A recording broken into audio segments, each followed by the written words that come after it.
স্বপ্ন ছিল ইউরোপে গিয়ে ভালো জীবনের, কিন্তু সেই স্বপ্ন সুনামগঞ্জের অনেক পরিবারের জন্যই এখন দুঃস্বপ্ন হয়ে উঠেছে। লিবিয়া থেকে অবৈধভাবে সাগরপথে গ্রিসে যাওয়ার সময় প্রাণ হারান 10 জন অভিবাসী।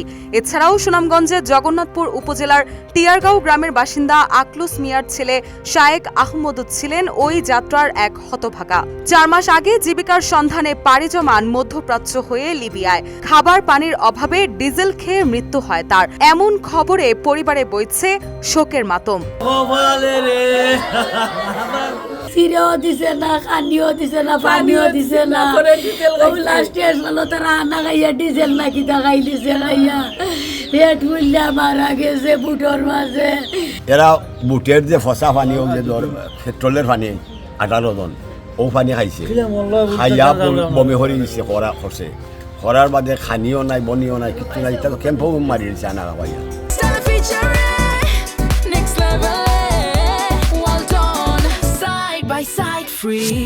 পরিবারের দাবি, দালালের মাধ্যমে প্রায় 12 লাখ টাকা খরচ করে তাকে বিদেশ পাঠানো হয়। শুধু সাগর পথে যাওয়ার জন্যই নেওয়া হয় 7.5 লাখ টাকা। চুক্তি তো আছে লিবিয়া থেকে গ্রিস পাঠাইব স্টিমারে, বড় স্টিমারে। আমি জন দিচ্ছি একদিনের ভিতরে টাকা পয়সা কিছু আছে ব্যাংক, টাকা জমা দিচ্ছে সব মিলাই কত দিছে? 7.5 লাখ গেমের টাকা। এইখান থেকে গেছে 4.5 লাখ, 12 লাখ। কিটা কইছে তার লাশ পাওয়া যাবে নি ভাই? না, তারা কইছে লাশ আমরা 2 দিন রাখছি, একটা দেখা যায় গন্ধ ছুটি গেছে, কি ফসা গন্ধ ঠিকঠাক পারতাম না, আমরা লাশ দইরা ফলাই দিচ্ছি।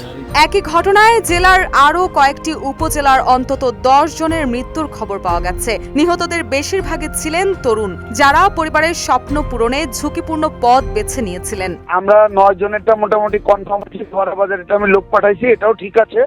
10 জনই মারা গেছে, ঠিক আছে। 5 জন হচ্ছে জগন্নাথপুরে, 4 জন দিরাই এবং 1 জন হচ্ছে আপনার ধরাবাজার। এদিকে লিবিয়া থেকে হয়ে সাগর পথে ইউরোপ যাওয়ার পথে ভয়াবহ মানবিক বিপর্যয়ে প্রাণ হারিয়েছেন অন্তত 22 জন অভিবাসী। আন্তর্জাতিক গণমাধ্যমের তথ্য মতে নিহতদের মধ্যে 18 জনই বাংলাদেশি। প্রতিনিয়ত এমন ঝুঁকিপূর্ণ যাত্রায় প্রাণ হারাচ্ছেন অসংখ্য অভিবাসী। তবুও দালাল চক্রের প্রলোভনে পা দিয়ে মৃত্যুর মুখে ঠেলে দিচ্ছেন নিজেদের ভবিষ্যৎ। অবৈধ পথে বিদেশ যাত্রা রোধে কঠোর পদক্ষেপ নেওয়ার দাবি জানিয়েছেন সচেতন মহল।